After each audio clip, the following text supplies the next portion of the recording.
and welcome to South Asia Today, a show that provides you the glimpses of South Asia. I'm your host Shivangi Mishra. Let's begin with the headlines first. Preservation work of carpet script writing in full swing in IICT, Srinagar. School students forced to attend classes in dire conditions in illegally occupied Gilgit-Baltistan. Famous Rajarani Music Festival enthralls audience in India's Bhubaneswar city. Let's begin the show with India, where the country is getting boost in digital journey and how the introduction of schemes like direct benefit transfer and Aadhaar are transforming the digital scenario of the country. Take a look. Digital India is a force to be reckoned with.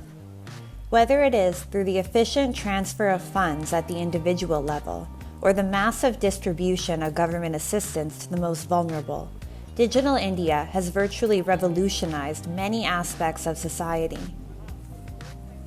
The global financial body, the International Monetary Fund, and the World Bank both heaped praise on India's direct benefit scheme, which has been a seamless, transparent digital medium that has supported society's most economically disadvantaged, especially during trying times in the face of the pandemic.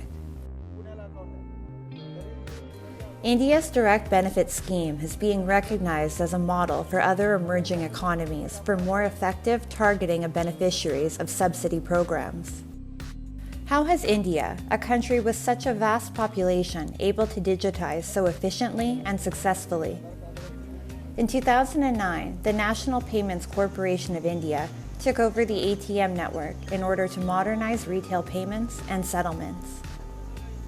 This milestone was followed by the biggest technological breakthrough in India's digital journey, the establishment of the Unique Identification Authority of India, or UIDAI. India had previously faced many challenges with a significant portion of the population lacking any legitimate identification. The UIDAI created a biometric database of its population, based on a 12-digit digital identity known as Aadhaar, verified by fingerprints and retina scans. Right now, our banking, our Aadhaar, our India Stack technology on the digital public goods is at the cutting edge. It is the best in the world. Transferring money from one account to another has never been so easy anywhere else in the world, including in China, including in the United States, across political systems. For example, last month we did about, if I'm not wrong, more than 7 billion transactions on UPI. And it is almost doubling year on year. So soon we'll hit 100 billion transactions per year kind of run rate. These are unimagined numbers still even a few years ago. By 2022, over 1 billion Aadhaar authentications were done by UIDAI. In 2021, UIDAI had claimed to have completed Aadhaar identification of 99% of Indian adults, a massive feat considering India is home to nearly 17% of the world's population. With the Aadhaar program in place, the government was able to implement the ambitious financial development policy, Pradhan Mantri Jan Dhan Yojana, with an aim to provide all households in India with a bank account. In just 1 year, 166 million people had opened accounts as part of the program. Prior to the successful implementation of both programs, many millions of Indians were unable to open a bank account as they did not possess any ID. The Aadhaar card solved that. Now, government payments could be paid directly into bank accounts, and beneficiaries had easy access to their money via debit cards or smartphones. Both these programs demonstrated the remarkable acceleration of conventional financial development in the country. These groundbreaking developments fall under the umbrella of a unique cyber India Stack system, the ambitious creation of a digital infrastructure to resolve issues in many areas, including governance, businesses, startups, and many more. The key components of this digital infrastructure involve a consensual agreement to develop presenceless, paperless, and cashless layers. India's digitization of data enabled the country to fight the COVID pandemic without chaos, from contact tracing to organizing and implementing the vaccine drive. We have a financial digital stack, we have a health digital stack. And I think one of the most impressive digital stacks that we actually developed during COVID was the digital database that we developed for both vaccination and RT-PCR testing. So I think all this actually helped us to manage the pandemic very efficiently. The availability and access to bank accounts made it possible for the impoverished to receive aid efficiently and effectively, and also enabled individuals and businesses to conduct transactions without the need for in-person interactions. Because of these advances, Indians across the country, whether in the informal or formal economy, can safely transfer funds anywhere with just a few taps on their mobile phones. The acceleration of digital payments, facilitated by the creation of this unique Digital India stack, have been key drivers of the economic development in India, helping stabilize incomes in rural areas and boost sales in the informal sector. India leads all other countries in terms of daily digital payment volume. Having become the trendsetter in many of the digital domains, India is expected to propose the creation of a robust digital architecture when it assumes the G20 presidency. The digital arm of Brand India is poised for rapid expansion, increased investment, and increasing respect and admiration on a global scale. Kashmiri handlooms have made their mark all over the world due to the unique design, soft texture and beautiful embroideries. Authorities in the territory keep on taking a number of steps to preserve these ancient forms of art and educate the younger generations about them. Walking on the same lines, an ancient form of carpet script writing called Talim is being preserved via digitization at the Indian Institute of Carpet Technology in Srinagar city. Take a look.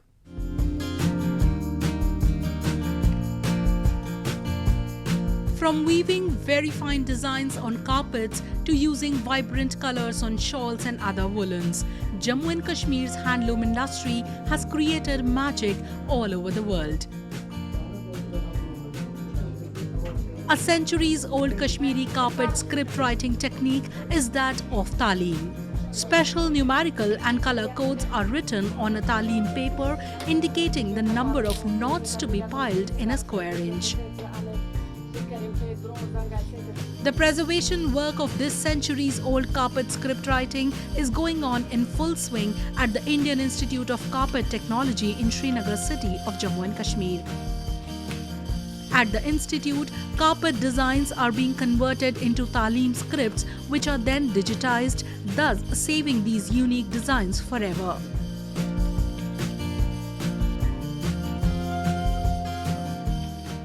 पहले तो ये manually लिखा जाता था, लेकिन अब क्या है कि इसमें अब मॉडर्नाइजेशन बहुत हो गई, तो अब हम लिखते हैं ये थ्रू बाय द कंप्यूटर, तो डिजिटाइजेशन उसको हम कहते हैं। उससे एक फ़ायदा है कि बहुत ज़्यादा टाइम जो है हमारा वो सेव हो जाता है, और जो कस्टमर का भी टाइम है वो भी सेव हो जाता है, क्योंकि उसको बहुत ही जल्दी अपना आउटकम मिल जाता है। As far as the design is been concern, we can see the design as well. हमें पहले ही पता चल जाता है कि डिज़ाइन कैसा बनेगा। हाँ, एग्जैक्टली। उसमें चेंज अगर करनी होगी तो वो भी हम उसमें कर सकते हैं, और कस्टमर भी देख सकता है कि अगर उसको अच्छा डिज़ाइन ना लगे तो वो उसी पे कैंसिल भी कर सकता है। पहले क्या हो जाता था कि पहले हम बनाते थे कारपेट, तो पता नहीं होता था कैसा बनेगा, कैसे इसमें कलर्स आएंगे, कैसा जचेगा। अब हम देख सकते हैं कि कारपेट कैसा बना है।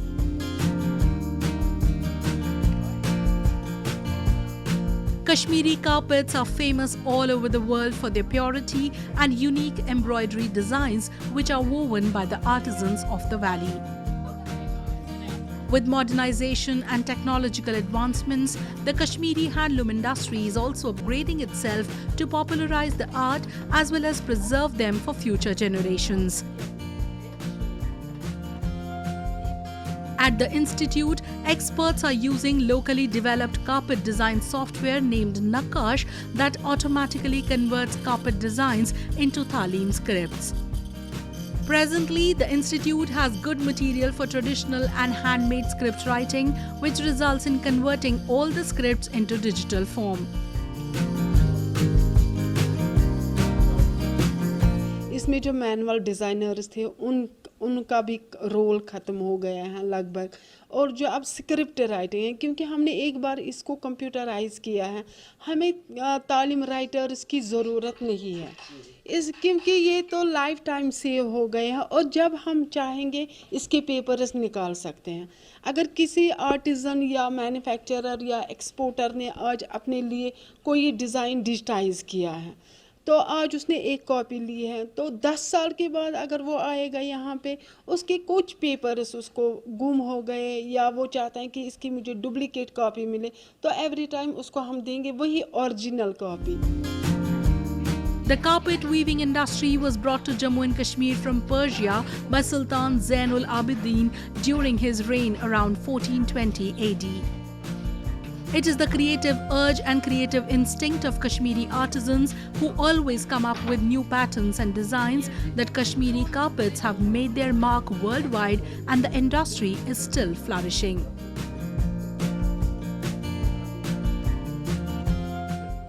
Now let's take a look at a few happenings in Asia in a segment called Asia Watch. As Malaysia's biggest ever infrastructure, the multi-billion-dollar 665-kilometer long East Coast Rail Link is being constructed mainly by the China Communications Construction Company. The rail link will connect the country's big west coast ports and capital region to a port and industrial park on the eastern shore. But crucially, even while still under construction, the project is bringing a much-needed boost to business and employment in one of Malaysia's least developed regions. The state of Kelantan is the northeast corner of Malaysia, is largely rural and among the poorest in the country. It is now abuzz with the construction of the East Coast Rail Link that will eventually whisk freight and people to and from the country's biggest ports and the capital region at up to 160 km per hour.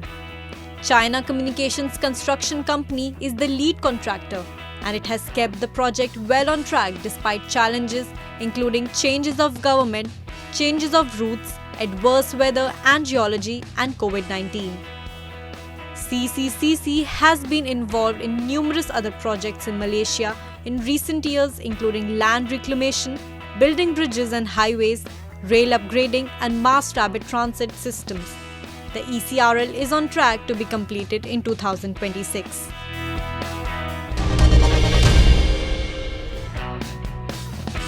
When Lebanon's crisis hit hard, architects Karl Karam and Jihad Farah turned to saffron production to find a reason to stay in the country and fight back in a different way. He was standing by a field of 1 hectare square meters planted with small purple flowers. From their red threads called stigmas, the rich spice of saffron, referred to as red gold, is made. The land was offered by a friend of Karam and Farah to encourage their project.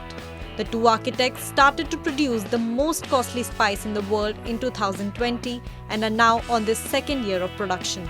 With the help of local women in Lebanon's Bekaa Valley, they plant the crocus sativus, count the flowers collected in baskets, then separate and dry the red threads by hand in a careful process that influences quality. Some 50,000 stigmas are required to make just 100 grams of saffron. Both Karam and Farah continue to work as architects in addition to their project as saffron producers.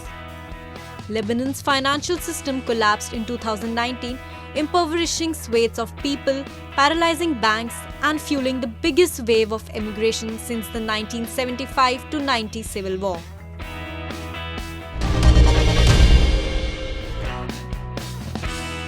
Renai had introduced a new logistics center in Kasugai City, Aichi Prefecture.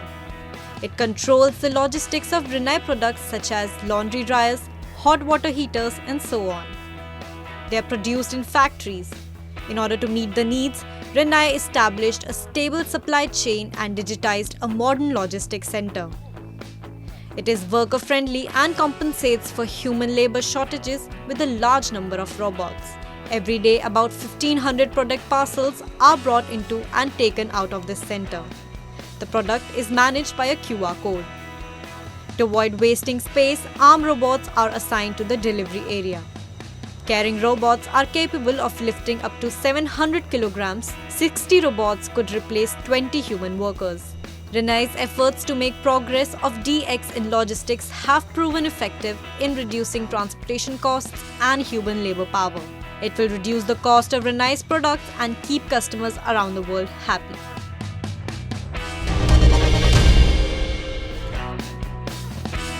Yokohama City is enthusiastically promoting decarbonization and advocating zero carbon Yokohama.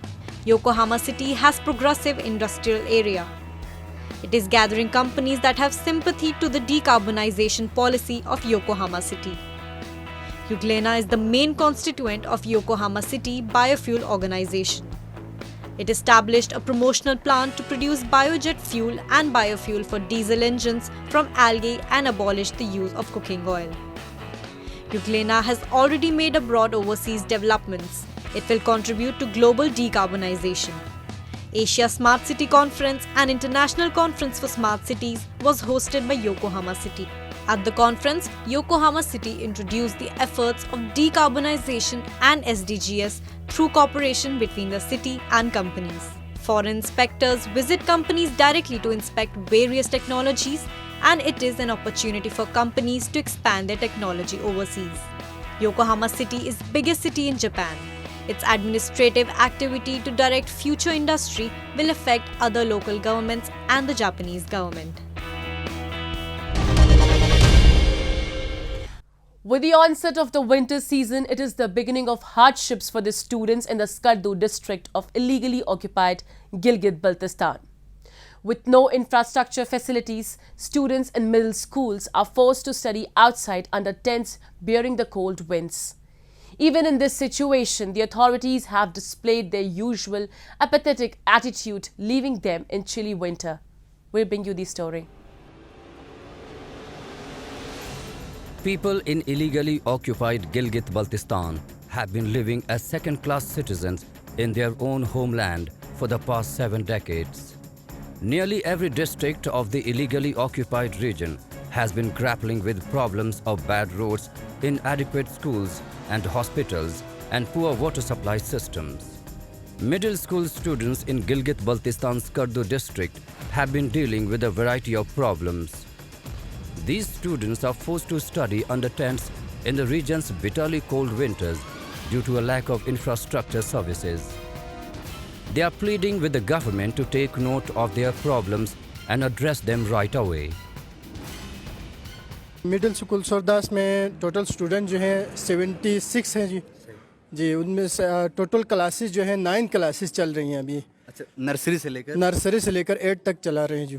3 classroom हैं, 1 staff room, सही। तो total 9 classes है और कुछ classes को हम 10 में रख के बाहर 10 में रख के चला रहे हैं जो 2 10 लगे हुए हैं यहाँ पे, वहाँ रख के 2 क्लासें जो है 10 में रख रहे हैं।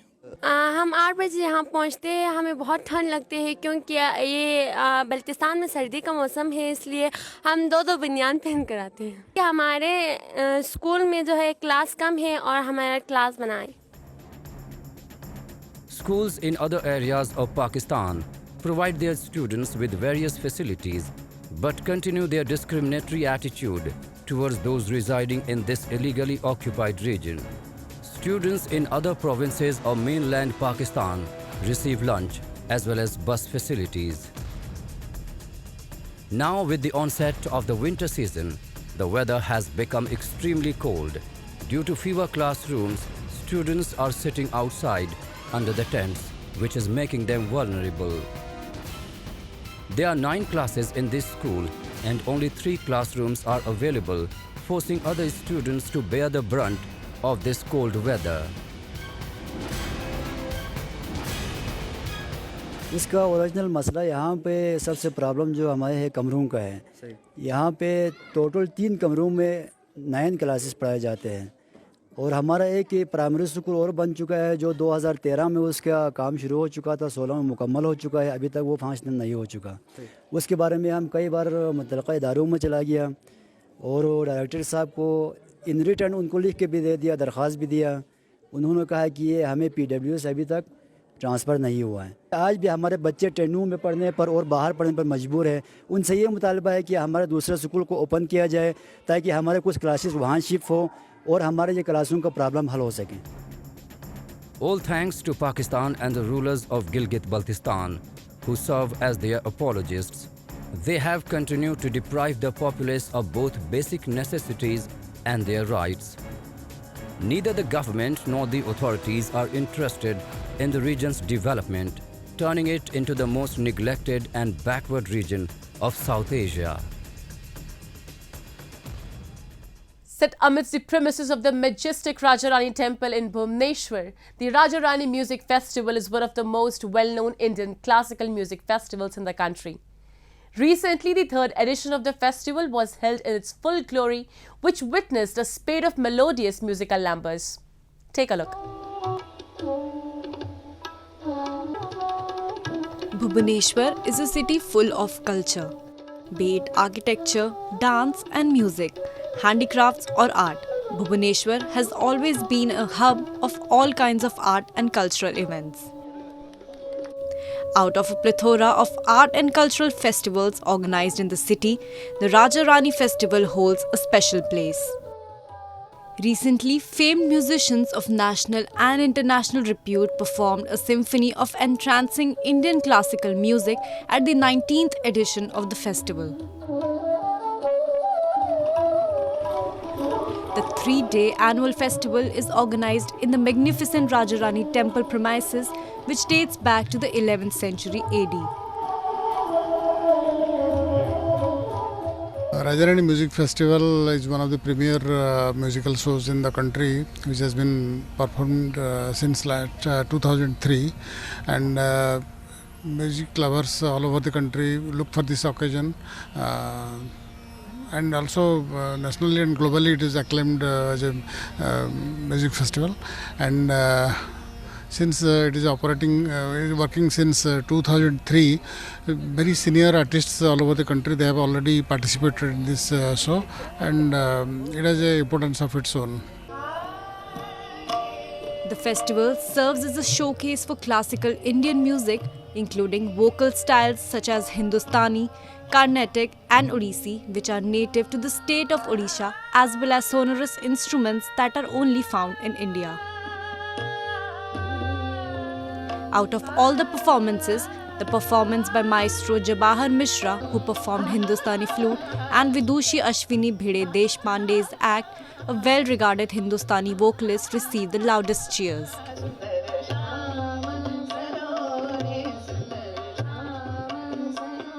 हमारा जो शास्त्रीय संगीत है ये भी कुछ 2000 सालों से चलता आ रहा है। मैं ये नहीं कहूँगी कि 11th सेंचुरी 12th सेंचुरी का है, लेकिन और ख्याल पिछले कम से कम 400-500 सालों से हम लोग गा रहे हैं। मैंने जो आज अभंग गाया वो संत ज्ञानेश्वर का था, वो भी 12th सेंचुरी के पोएट थे। और मेरे महाराष्ट्र में ये परंपरा भी है कि संत कवियों के गीत गाए जाते हैं। आज 800 साल से ये परंपरा 12th सेंचुरी से चलती आ रही है, और मैं खुद को बहुत सौभाग्यशाली मानती हूँ कि इससे जुड़ने का मुझे मौका मिलता है। The artists captivated the viewers with their classical melodies and beautiful performances as they taped their feet to the strokes of the accompanying musical instruments. Many dignitaries graced the occasion, making it a successful event. Audiences from not only India but also from other parts of the world who have a passion for music came to see these mystical performances.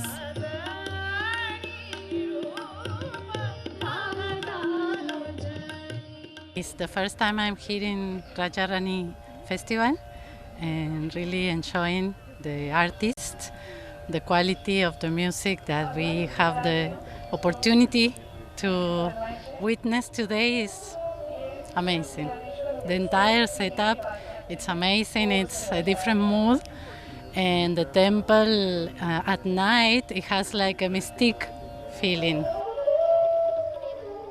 The Rajrani Festival is one among a number of successful steps taken by the government of Odisha to attract tourism to the state and spread awareness about its culture and heritage at various national and international platforms.